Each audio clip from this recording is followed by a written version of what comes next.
Bismillahirrahmanirrahim. Esselamu aleyküm ve rahmetullah. Allah ibadet itaatlerinizi kabul etsin. Oruç namazlarınız kabul olsun. Amin inşallah. Bugün de değerli ağamızla birlikte sizin huzurunuzdayıq. Selamun aleyküm ve rahmetullah. Siz de salamlayıram. İzleyiciləri də. Allah kabul etsin hamımızın ibadətlərini. Amin inşallah. Amin. Biz Hazreti Adem'in dastanında ibrətli məsələlərə toxunurduq. Və doğrudan da neçə gündür ki, o barədə danışırıq. Çox da ibrətli nöqtələr orada görmüşük və bizim üçün çox maraqlı olub bu mövzular. Həmçinin tamaşaçılar üçün də çox maraqlı olub. Çünki insanın adətən ən çox bildiyi, ən çox müraciət etdiyi məsələlər adam elə bilir ki, mən salonda bu mövzunu bilirəm. Sonra bir alimdən, bir mütəxəssisdən o barədə yenidən bir şey eşitdikdə Yeni şeylər çıxır da. Söndürmən mən heç nə bilmirmişim. Baxış bucağı dəyişir, aspekt dəyişir, üfüq dəyişir. Ona görə çox həm insan üçün doğmadır. Çünki elə uşaqlıqdan eşitdiyimiz mövzulardır. Amma daha dərin, daha düzgün formada Görünməyən bucaqları görünür. Bəli, o istər-istəməz həm insanın özünə ləzzət eləyir, insan çox bəhrələnir, həm də tamaşaçılar da çox bəhrələnir. Keçən səfər deməli gəldik ən mühüm nöqtələrə toxunduq. Bugün də istəyirəm ki, həm şeytanın səcdə etməməsi, yəni şeytanın günah etməsi, iblisin günah etməsi və sonra Allahla diyaloqu, həm Adəm peyğəmbərin yer üzünə enməsi və ondan sonra tövbə etməsi. İstəyirəm elə bu mövzulara toxunaq inşallah. Buyurun. İnşallah. Mən də yavaş-yavaş sizə qoşulacağam. Bismillahirrahmanirrahim. Bəqərə 36-da buyurur ki, Euzubillahimineşşeytanirracim. Fəzəlləhumə şeytan. Anha şeytan o ikisinin, yəni Adəm əleyhissalamla Havva salamlayhanın ayaqlarını doğru yoldan büdrətdi. Bəli. Əzəllə, yəni büdrətdi. Niyə görə bu ifadə var? Müxtəlif açıqlamalar var. Mənim xoşuma gələn və elə məncə real olan açıqlamalardan biri də budur ki, iblisin bu qədər rolu da kifayət edir. Elə adamı büdrətsə kifayət edir. Adamın ki, imanı möhkəm olmur, yəqin həddinə çatmır. Elə büdrəyən kimi bir də görürsən azıb gedib tamam uzaq məsafədən çıxır. Fəzəlləhumə şeytan anha. Nəticə fəəxrəcəhuma mimmə kənə fihi. Maraqlıdır ki, demir ki, Allah Teala şeytan bu onların ayağını büdrətməklə onları cənnətdən çıxartdı. Görür, onları harada idilərsə oradan çıxartdı. Bəli. Ola bilər bir fiziki bərzəxi cənnət var idi. Bir də bunların öz əhval ruhiyyələri var idi. Bizim üçün əhval ruhiyyə qazancdan az önəm kəsb etmir. Adam var yoxsuldur, amma elə əhval ruhiyyəsi var ki, 1000 zəngindən üstündür. Xəstədir, amma sağlamdan daha çox əhval ruhiyyəsi var. Adam var hər şey qaydasındadır, gedir intihar edir. Və qul nəhbitu ba'dukum li ba'din aduv. Biz əmr etdik ki, enin, hubut edin, nazil ol, enin. Yəni, yüksək məqamdır, buradan enin aşağı məqama. Və yaxud yer üzünə. Hər halda, bir halda ki, bir-birinizə düşmənsiniz. Yəni, Adəm əleyhissalam və Havva salamlayhanın düşməni iblisdir. Yəni, üçü də endi. Üçü də o mənzilətdən endi. Və ləkum fil ardı müstəqər və mətan lahin. Sizin üçün yerdə qərar yeri var, qərargah var və müəyyən müddətə qədər faydalanmaq imkanları var. Mən mövzunu hələ etirirəm, məqsədim var. Buyurur, fətələqqa Adəmi min Rəbbihi kəlimətin fətəbə aleyh. Adəm əleyhissalam Rəbbindən bəzi sözlər öyrəndi və Rəbbi tövbə etdi Adəmə tərəf. İnnehu huve tevvabur rahim. Çünki Rəbbi çox tövbə edən və çox mərhəmətlidir. Qul nəhbitu minha cəmi'a. Dedi ki, enin oradan hamılıqla. Fə imma yətiyənnəkum minni hudən. Elə ki, məndən sizə bir hidayət, bələdçilik, yol göstərmək, qanun gəldi, o zaman fəmən təbiə hudayə, kim mənim hidayətimə tabi olsa, fələ xafun əleyhim və lahum yəhsənun. Onlar üçün nə qorxu var, nə hüzün var, qəm-qüssə var.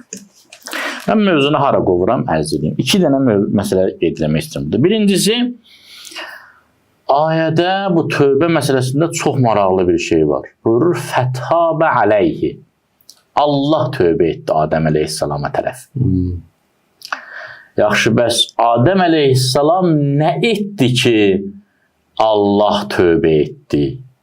Tövbə qayıtmaq deməkdir. Yəni, Allah dərgahından uzaqlaşıb qayıtsın, geri dönmək. Tövbədir, inabədir, rücuadır, bunlar qayıtmaq.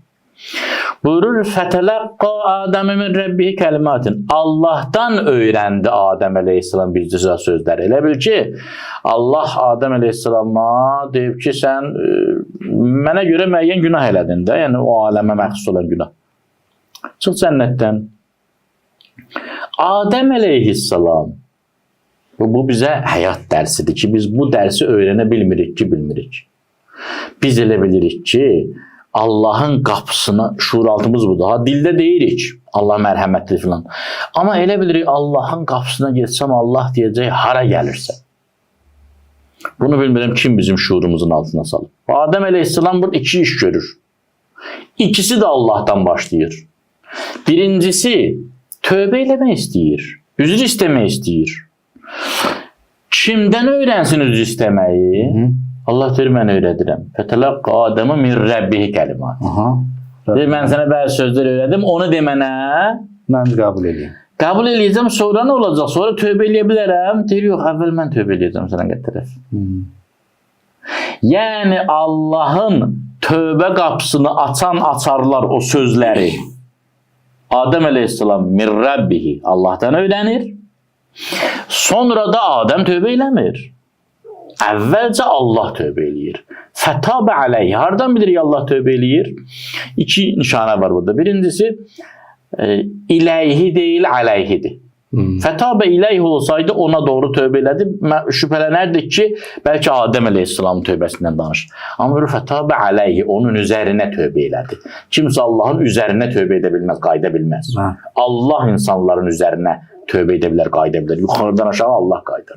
Bir budur, bilinir ki, Allahdan söhbət gedir. Bir də davamında İnnehu huvət təvvabur rəhim. Çünki o, həqiqətən çox tövbə edən, çox mərhəmətlidir. Ümumiyyətlə, innə ifadəsi Quran-ı Kərimdə təfsir alimləri buyururlar, harada innə gəldisə, adətən əvvəlki cümlənin səbəbini bildirir. Məsələn, deyirik, Bismillahirrahmanirrahim. Mərhəmətli və bağışlayan Allahın adıyla başlayır. Mehriban Allahın adıyla başlayıram. Və bihi nəstəin. Və ondan kömək istəyirəm. Sual, niyə? İnnehu xeyru nasirin və ma'in. Çünki o, ən yaxşı köməkçi, ən yaxşı yardım edəndir. Fətələqqa Adəm min Rəbbihi kəlimatin. Sonra Adəm Rəbbindən bir sizə kəlmələr öyrəndi. Fətabə aleyhi. Allah ona doğru qayıtdı. Niyə? Niyə Allah qayıdır? Niyə Adəm əleyhissalam yox, Allah qayıdır? İnnehu və təvvabur rəhim. Çünki Allahın işi qayıtmaqdır. Allahın işi barışmaqdır. Allahın işi bəndəni himayə götürməkdir. Hacı, bu Allahın xüsusiyyəti. Bəziləri elə bilir ki, necə yəni Allah tövbə eləyir, Allah birinci öz rəhmətini verir o insana. O gücü, o enerjini ötürür insana. İnsan ondan sonra tövbə eləyə bilir. Və eyni ifadə Quran-ı Kərimin digər yerlərində də var. Məsələn, Təbuk müharibəsi ərəfəsində orada o 3 nəfər ki, Allah buyurur, onları mən bağışladım. Peyğəmbərə qoşulmamışdılar, getmədilər cəbhəyə. Onlara Allah cəza kəsdi. Sonra onlar danışmadılar bir-birinə, heç kəs də onlarla danışmadı falan. Orada Allah təbarək və təala buyurur ki, "Thumma taballahu aleyhim liyetubu. Allah onlara tövbe etti ki onlar qayıda bilsinlər. Yəni onların tövbə etmə yolunu Allah öz tövbəsi ilə açdı. Eyni Orada ifadə. orada da səbəb Bəli. Orada nə deyir sonra? yox, səbəb nə idi? Peyğəmbər onlardan soruşdu ki, necə oldu ki, yəni neçə gündür siz səhrada qalmısınız, tövbəniz qəbul olmur filan. Necə oldu ki, indi qəbul oldu? Onlar dedilər ki, biz orada başa düşdük ki, həmən gecə başa düşdük ki, Allahdan başqa sığınacağımız yoxdur. Yəni şuuraltımıza o daxil oldu artıq. Əslində bilirdik, amma o bilmək başqa, yaşadıq onu. Dərk etdik. Təsəvvürlə Peyğəmbər üz döndərib, insanlar üz döndərib, hamı üz döndərib, heç kəs danışmır. Kimimiz qaldı? Hara gedək? Allahdan başqa. Ona görə orada da buyurur ayədə: "Və zənnu əllə məlcəə minallahi illa ilə." Yəni bu zənni burada yəqin mənasında. Yəqin etdik ki, Allahdan başqa sığınacaq yoxdur. Ondan sonra Allah buyurur: "Summa taballahu aleyhi liyetu." Yəni Adəm əleyhissalam da o məqama çatdı yəqin ki, gördü ki, başqa çarə yoxdur. Onda Allah Taala Hacı, Adəmin orada o kəlmələrin nə olması ilə bağlı təfsirdə müxtəlif versiyalar var. Bəziləri ki, məsələn, Əraf surəsində ki, Allah Taala Adəmin necə tövbə etməsini, Rəbbənə zələmnə, necə tövbə etməsini orada gətirir. Bəziləri deyir ki, o kəlmələr həmən sözlərdir. Məsələn, onu oxuyuram ayəni, buyurur ki, deməli Əraf surəsinin 23-cü ayəsidir. Qala yəni Adəm və Həvvadır. Həm Adəm, həm Həvva. Üzr istəyirəm, burada həm də bir şey üzə çıxdı. Biz ki o gün dedik Həvva salamlayan tövbəsi var Quranda yox. Bəli, var. Hər ikisi dedilər: Rabbana zalamna anfusana. Biz özümüzə zülm etdik. Və illəm təğfir lana və tərhamna. Əgər bizi bağışlamasan və rəhm etməsən, lənəkunənnə minəl xasirin. Ziyankarlardan olarıq. Şübhəsiz. İndi bu sözüdü Adəm Rəbbindən öyrəndi, yoxsa başqa ifadələr? Çünki burada burada incə bir nöqtə çıxır. O nədir? Burada Allah Təbarək və Teala demək olar ki, bir səhifə, ondan əvvəlki səhifə, sonraki səhifədən də bir neçə Həzrəti Adəmin dastanını həsr eləyir. Burada iblisin danışmaları, filanları hamısını gətirir. Gəlir ki, mən Adəmə dedim, sən və zövcən gir cənnətə daxil ol. Həvva da şeytan sizi oradan çıxartsın, o sizi qəbul eləsin, abınızı aparsın filan. Hamısı amma deyir ki, bəs şeytan yalandan and içdi onlara filan. Onlar da ağacdan daddılar və ayıb yerləri görünməyə başladı. Onlar utandılar. Cənnətin ağacların o yarpaqlarını gördülər. Yaxsifani aleyhim. Başladılar özünə örtməyə filan. Allah buyurur ki, bəs mən sizə deməmişdimmi? Mən sizi bu ağacdan çəkindirməmişdim. Və deməmişdimmi şeytan sizin açıq-aşkar düşməninizdir? Sonra buyurur, onlar dedilər, biz özümüzə zülm etdik. Və əgər bizi bağışlamasan və rəhm etməsən, biz ziyankarlardan olarıq. Qaləhbitu bə'zukum bidazadu. Burada Allah, yəni orada Allah münasibət bildirmir onların sözünə ki, mən qəbul etdim yoxsa yox. Burada dərhal nəticəni deyir. Yox, burada dərhal deyir ki, Allah buyurdu ki, enin yerə. Amma demir, mən qəbul etdim. Burada isə başqa ifadədir. Bəqərə surəsi. Deyir ki, Allah qayıbdır. Amma burada demir onu. Çox maraqlıdır. Yəni bunu hələ Adəm cənnətdə ikən, Allahla diyaloqda ikən burada belə çıxır ki, o sözü deyib. Ki, ilahi, məni bağışla. Biz bağışlamasın ziyankarlardan olaraq. Amma Allah isə demir bağışladım. Deyir ki, enin, gelin orada yaşayın filan. Ta ki burada Bəqərədə buyurur ki, Adəm öz Rəbbindən bir neçə kəlməni öyrəndi ki, Allah onu bağışlasın. Tahada da həmin ifadə keçir başqa cür. Buyurur ki, Sümməctəbəhu Rəbbuhu. Sonra Rəbbi seçdi Adəm əleyhissalamı. Fəttabə aleyhi və hədə. Qayıtdı Adəmə və ona hidayət etdi. Yəni tövbəsini qəbul edin. Yəni əvvəl fəttabə aleyh. Əvvəl qayıtdı. Qayıtmağı ilə Adəm əleyhissalam tövbə eləməyə müvəffəq oldu. Sonra tövbəni qəbul etdi, seçdi, ona hidayət etdi. İndi burada sizin dediyiniz məsələdə nə var? Bir, biz bu iddianı eləyə bilərik ki, ümumiyyətlə Qurani-Kərim əhvalatlar danışanda xronologiyaya fikir vermir. Bəli, bu heç. Yəni o demək deyil ki, cənnət, iddia eləmək olmaz ki, cənnətdən qabaq bu söz demişdi, yer üzünə enməkdən qabaq bu söz demişdi, ya sonra bu söz demişdi. O hidayət üçün, ibrət üçün dediyi üçün bilinmir. Məsələn, Musa əleyhissalamın da əhvalatını görsən, bir əhvalat əvvəl nazil olur, bir əhvalat sonra nazil olur, əhvalatın bir hissəsi filan Mədinədə nazil olur, bir hissəsi Məkkədə. Əsas o məqsəddir. İkinci məsələ budur ki, bu fətabə aleyhi ilk tövbədir. İlk tövbədir. Sonra Adəm əleyhissalam o sözləri öyrənir. Yəni əvvəlcə Adəm əleyhissalam fətələqqa Adəm min Rəbbih. Rəbbi ona bəzi sözlər öyrədir. O sözləri deyir, olur fətabə aleyhi. Öyrəndən sonra, fətabə aleyhidən sonra Adəm əleyhissalam tövbəyə müvəffəq olur. Tövbəyə müvəffəqi həmin sözdür. Rəbbənə zələmnə ənfusənə. Onu deyir. Sonra Allah Teala sümməctəbə Rəbbu fətabə aleyhi vəhdə. İndi necə baş verir biz dəqiq bilmirik. Amma bu dəqiqdir siz gətirən ayə. Taballahu aleyhim liyetubu. Allah Taala'nın iki tövbəsinin arasında biz tövbə edə bildik.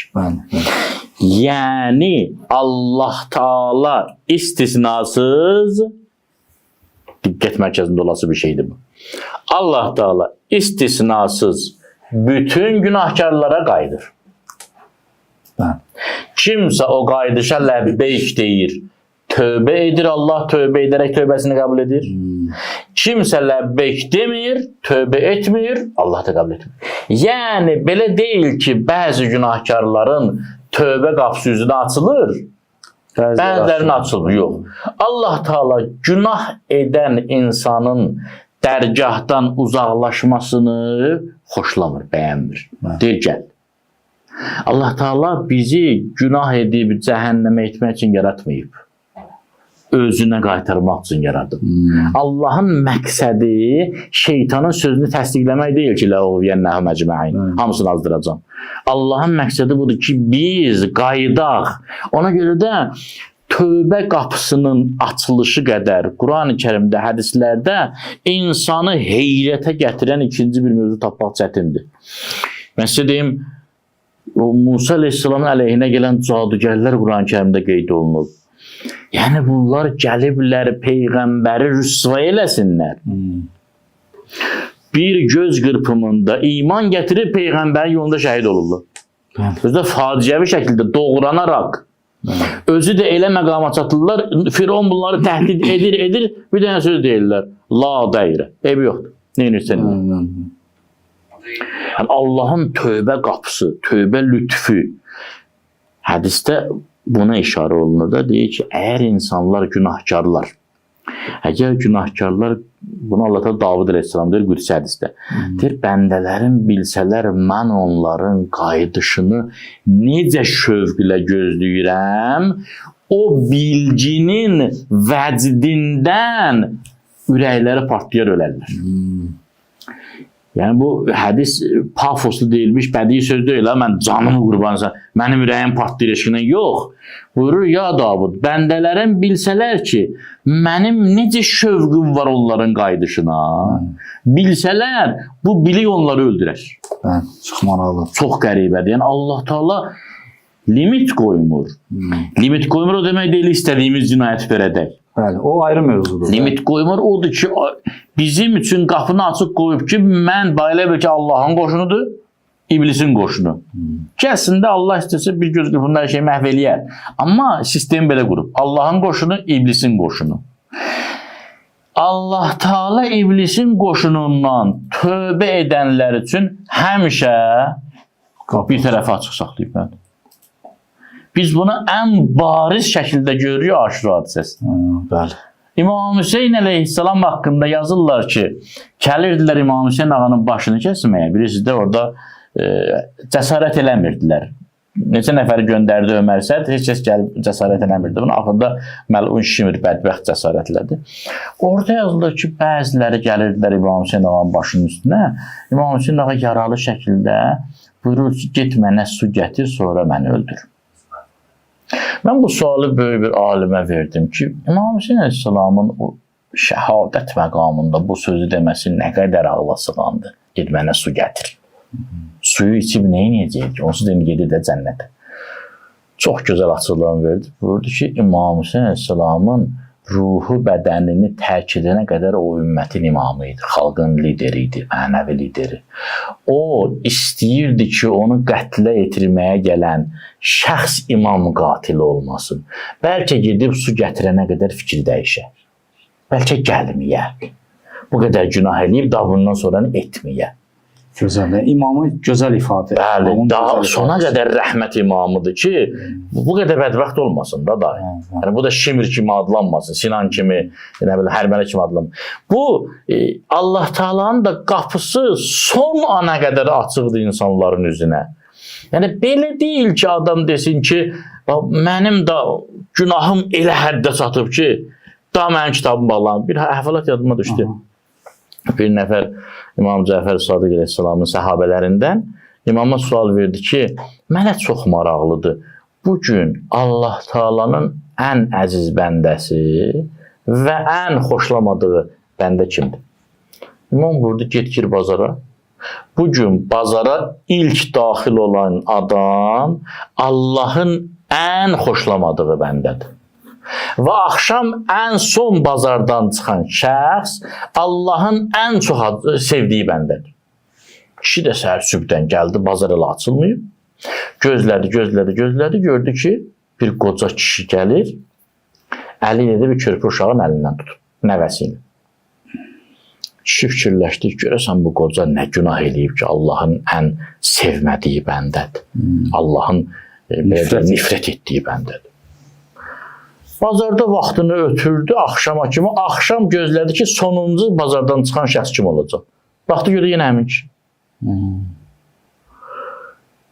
Başlıqlı gəldi İmam Sadiq Əleyhisselam huzuruna ki, aha bu necə oldu? Eyni adam bugün həm Allahın həm pis bəndəsidir, həm yaxşı bəndəsi. İmam buyurdu, o kişi çox fasik kişi idi.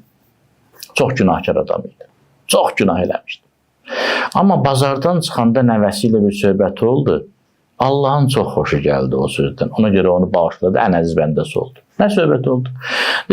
Bazardan çıxanda o nəvəsi ona dedi ki, baba, bizim evdən böyüyü var. Dedi, bəli, bala, var. Bizim şəhər. Baba, bizim şəhərdən də böyüyü var. Bəli, var. Bizim ölkə.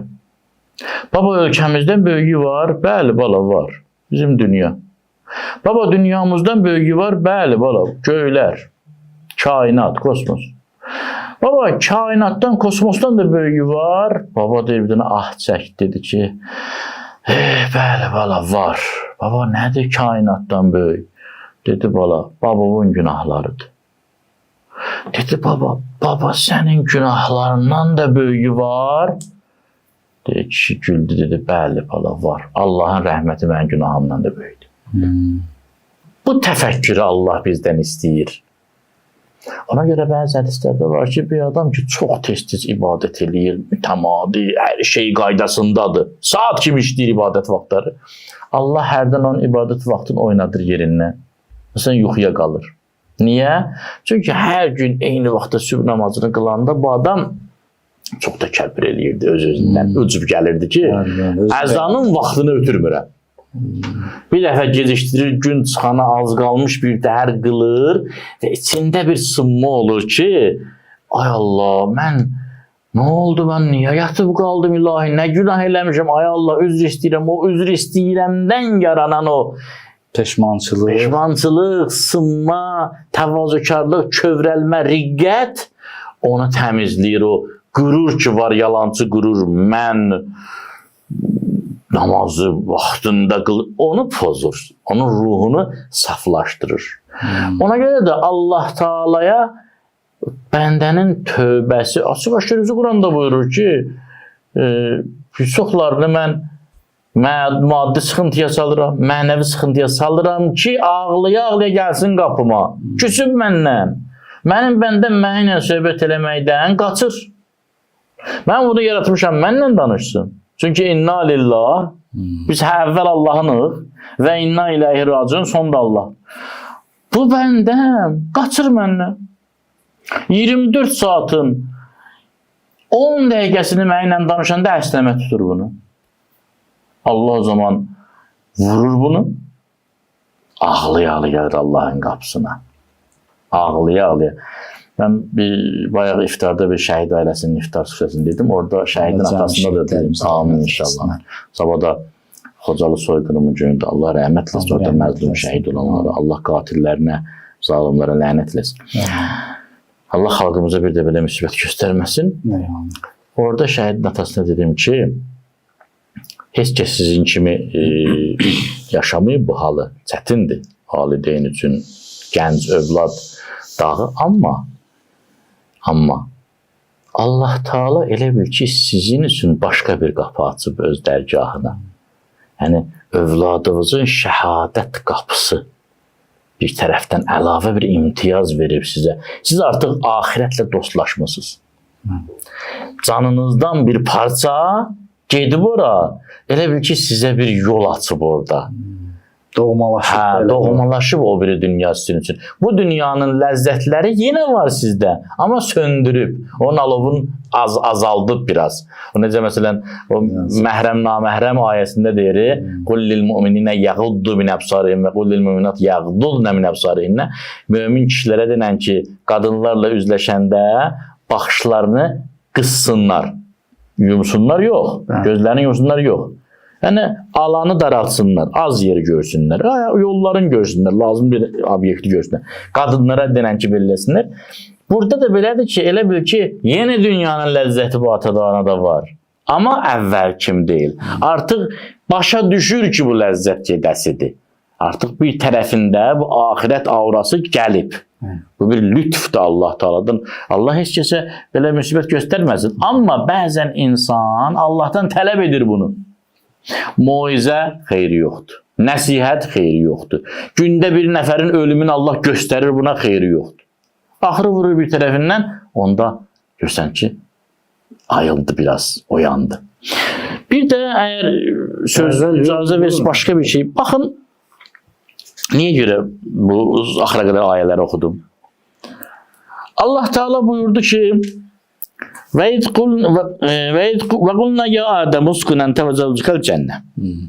Biz dedik ki, Adəm, sən də, yoldaşın da, salamun aleykümə, daxil olun, sakin olun cənnətdə. Və kulla min harəqədən həyəti şeytuma. Bu cənnətin harasından nə yiyirsiniz yiyin. Halal xoşunuz, nuş canınız. Və la təqrəbə hadihi şəcərə. Amma bu ağaca toxunmayın. Toxunsaz nə olur? Fətəkuna minəz zalimin. Zalimlərdən olacaqsınız. Yaxşı. Nəticəni də gördülər. Fəzəllahumə şeytan. Allah çıxartdı cənnətdən. Tövbə elədilər. Allah yenə buyurur. Qul nəhbitu minhə cəmiyə. Enin gelin. Fəmmə yətiyənnəkum minni hudən. Mən sizə qanun göndərəcəm. Amma minni hudən. Mənim qanunum. Mən hər hansı bir qanuna əməl etdiyiniz təqdirdə sizi xoşbəxt edəcəyimə söz vermirəm. فَإِمَّا يَأْتِيَنَّكُمْ مِنِّي هُدًى. Məndən bir hidayət, bir qanun, şəriət gəlsə. Başqasından yox. فَمَنْ تَبِعَهُ deyə bilərdi. Kim tabi olsa qanuna yox. Biz bilirik ki, ərəb dilində fəsahət, bəlağət tələb edir ki, mümkün qədər qısa deyəsən sözü. Mufid-i müncəz, müxtəsər. Qısa, lakanik. Amma Allah Teala burada, halbuki deyə bilərdi kim o qanuna tabi olsa belə demədi. Burada fəmən təbiə hudəyə.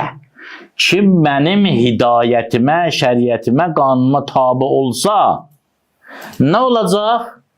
Fələ xavfun əleyhim.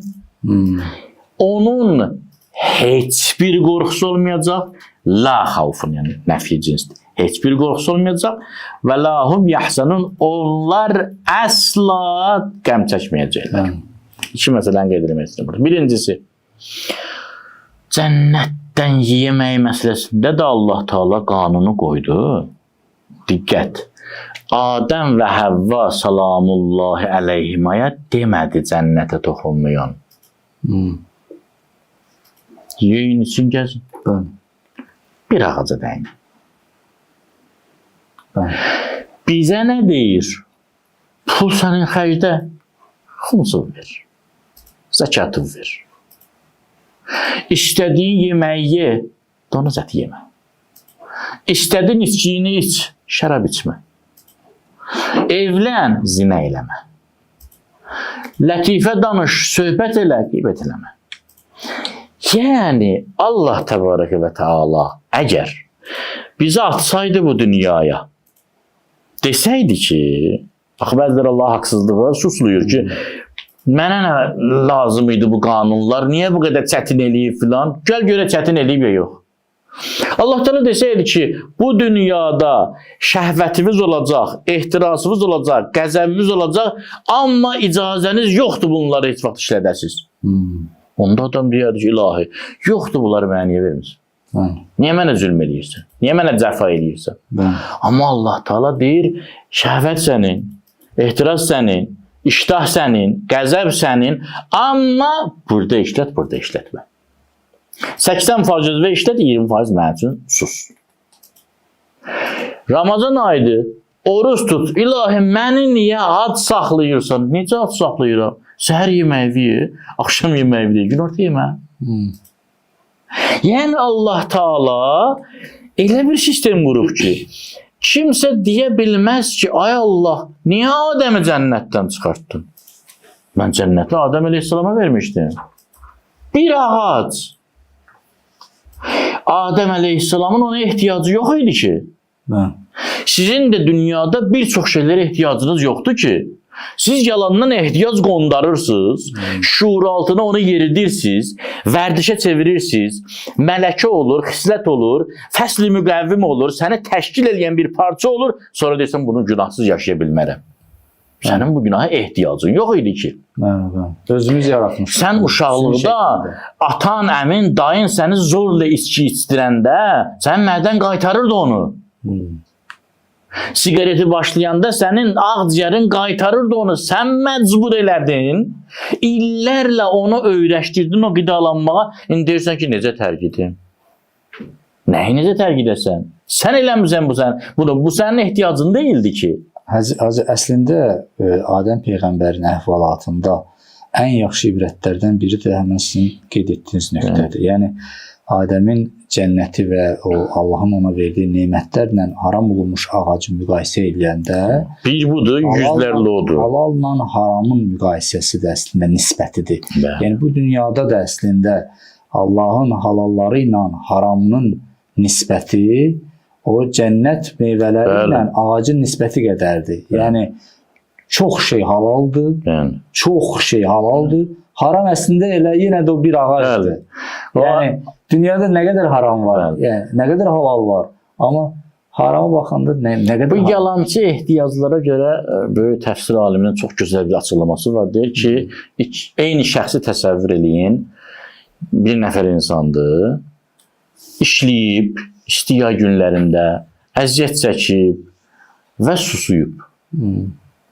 Ona su vermək və onun su içməsi çox təbii bir prosesdir. Susuza su verərlər, bu da susuyub, alır, içir. Hər şey qaydasındadır. Məlum olur ki, bu adamın suya ehtiyacı var idi və buna su verildi, içdi. Heç kəs qınanmır. İndi bu adam, məsələn, güllə yarası alıb, əməliyyat olunub, Allah şəfa versin bütün xəstələrə, əməliyyat olanlara və əməliyyatdan çıxıb deyir, mənə su verin.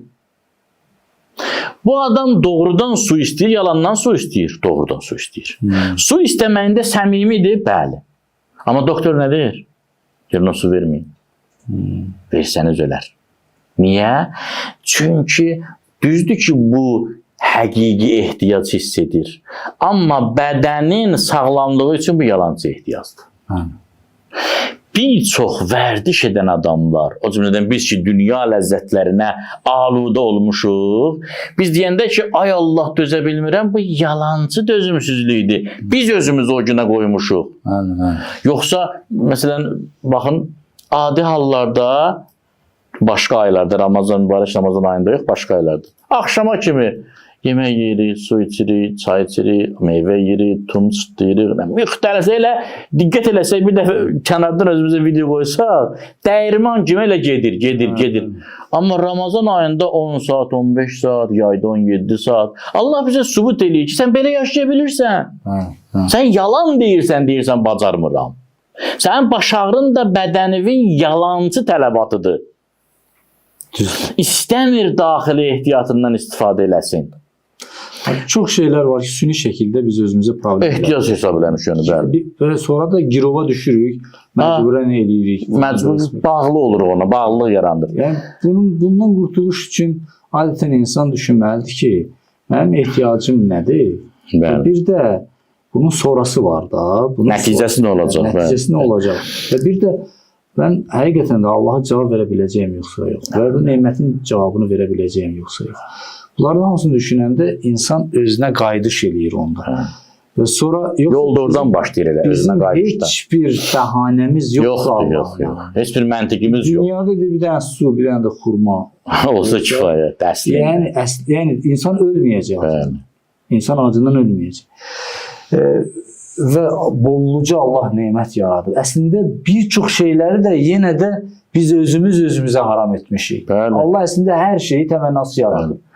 Biz insanlar onu adətlər filanlar, ruzilər məsələn balıqdır, məsələn götürürük gündəlik yediyimiz şeylər.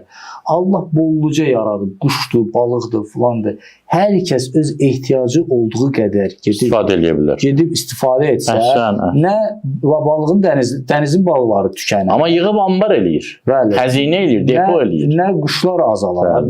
Yəni amma ehtiyacdan çox eləyirik axı. Gedirik bəzən belə əyləncə olsun deyə məsələn gedirik eləyirik. Bu gün milyarderlərin sərvəti haqqında statistikalar deyir ki, dünya əhalisinin 23%-nin pulu onların əlindədir məsələn. Dünyanın təsəvvür eləyin. Dünyanın belə deyək sərvətinin 90%-i cəmi 1%-in əlində cəmləşir. Yəni bu özümüzə, yəni insanlar bu problemləri yaradır. Yoxsa Allah Taala Həzrət Əli əleyhissalam deyir ki, Allah məxluqatı yaradıb, onların arasında ruzini də paylayıb. Sonra biz özümüz üçün problem. Hacı, sizin o mövzuda əgər söz... Bir dənə sözüm var, onu da ərz eləyim. Baxın, burada çox mühüm bir əxlaqi məsələ var. Baxın, şairlər yazırlar. Ötən günlərimi qaytarardılar, gələn günlərindən qurban verərdim. Qocalar başlayırlar, heyf, cavanlığın qədrini bilin və s. Bunların hamısını Allah Taala bir sehirli sözlə həll edir. Biz bu ayə kimi oxuyacağım, o ayə bayaq da oxudum bizə. Biz bu ayəyə həqiqətən iman gətirsək, həqiqətən yəni belə bizim kimi yox. Qəlbdən iman gətirsək, dünyada həsrət adlı bir şey yoxdur. Peşmanlıq adlı bir şey yoxdur. Baxın, fəmən təbiə hudaya. Kim mənim dediyim kimi yaşasa? Yəni Allahın dediyi kimi yaşamaq nədir? Dünyadan məhrum olmaq qətiyyən. Bəli. Dünyanın ehtiyacımızı ödəməkdən də artıq ləzzətlərinə malik olursan. Amma Allah deyən çərçivədə, Allah deyən qaydayla. Ona adət etdin, öyrəşdin o həyata, heç bir problem qalmır. Əksinə, bu proqramsız həyatın bəlalarından xilas olursan. Yaxşı, öyrəşdin həyata nə olacaq? Fələ xafun əleyhim və lahim yəhsənin. Nə onlar üçün qorxu var, nə qəmlənirlər. Alimlər buyurur, buradakı qorxu, ümid və qorxu anlamını verən qorxu deyil. O insana lazımdır. O insanın qanadıdır. Ümid, xof və rəca, ümid və qorxu arasında. Bu qorxu qəm-qüssənin qarşısında qorxudur. Yəni nə? Yəni buyurur, insanın iki dərdi var bu dünyada. Niyə bunu etdim, əlimdən çıxdı? Bunun dərdini çəkmək, qəm-qüssəsini çəkmək. Gələcəkdən nə olacaq? Bunun qorxusunu yaşamaq. Buyurur, siz mən deyəni eləyin. Nə keçmişə təəssüflənəcəksiniz, nə gələcəkdən qorxacaqsınız. Mən Allahım sizə söz vermişəm. Əmin olun, qorxmayın, vədəmə xilaf çıxmayacaq. Mən Allaham sizə demişəm, tövbəkarın məsələlərini həll edəcəm. Əmin olun ki, keçmişin dərdini çəkməyəcəksiniz. Keçmişin qəm-qüssəsi olmayacaq, narahat olmayın. Bu ayə bilirsiniz nə deməkdir? Gözəl. Həyatı bir dəfəlik xoşbəxt eləyən ayədir. Fəmən təbiə hudayı, Allahın hidayətini mayaq kimi önündə tut, bayraq elə əlində, Allah nə desə onu eləyəcək. Vəssalam, nə keçmişin təhlükəsi qalır, səndə nə gələcəyin təhlükəsi. Bəli, gözəl. Vaxtımız tükənib. Heyf. Seyid, orada bir dənə məsələ toxunum. Orada o bir neçə Adəm Peyğəmbər öz Rəbbindən bir neçə kəlmə öyrəndi. Rəbbi də ona qayıdış etdi. Bəli. Çünki o çox qayıdış edən və bağışlı rəhimlidir. Bu ayədə onun təfsirində rəvayətlərimizdə var ki, bu bir neçə kəlmə Əhl-i-Beytin mübarək adları idi.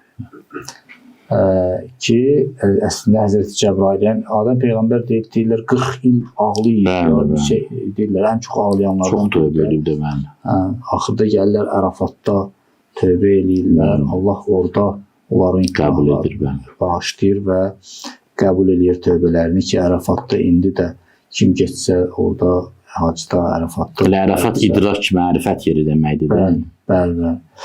Orada deyək Həzrəti Cəbrail əleyhissalam gəldi Həzrəti Adəmə buyurdu ki, sən Əhl-i-Beytin adlarını 5 nəfərin adını çəksən, Allaha onların adları ilə təbərrük edib yaxınlaşsan, onda sənin tövbən qəbul olar. Bu rəvayət bizim mənbələrimizdə. Bəli, səhih rəvayətdir. Və burada bir şey, indi verilişin sonudur. Bu mövzuya bir dəfə inşallah qayıdarıq. Aləmin harmoniyadan ibarət olması. Yəni Əhl-i-Beyt əleyhissalamın adları Allahın təcəlla isimləridir. Allahın hansı adı Allaha daha əzizdir? Görəsən Həzrəti Muhammed sallallahu aleyhi və səlləmdən daha əziz ad var Allaha? Yəni aləmdə Allahın yaratdıqlarının hansı birisi Peyğəmbərimiz sallallahu aleyhi və səlləmdən Allaha daha yaxındır ki, onun adını çəkək? Bu bəhsi başlasaq biz uzun çəkərik. Yəni əslində istiğfar eləmək elə Peyğəmbərin adını çəkməkdir. Bağışlanmaq, diləmək elə Peyğəmbərin, imamların adını çəkməkdir. Rəbbənə zələmnə anfusənə fəğfir lənə elə onların adını çəkməkdir. Kökünə gedəndə o olacaq. Baxın, təsadüfi deyil ki, İmam Hüseyin Əsəlamın ləqəbi Əbu Abdullahdır. Yəni, bəndələrin atası. Yəni, necə ki, Yəqub əleyhissalam balaları gəlib atalarını dedilər, istəğfir lənə. Biz də atamız olan İmam Hüseyinə deməliyik, istəğfirullah. İndi bu bəhsə girməyək, uzun bəhsdir. Bəli, çox gözəl. Təşəkkür edirik. Mən təşəkkür ederim. Allah razı olsun sizdən. Çox gözəl mövzulara toxundunuz. Minnətdarıq sizə. Allah'a emanet olun, özünüzdən muayət olun. Allah qəbul etsin.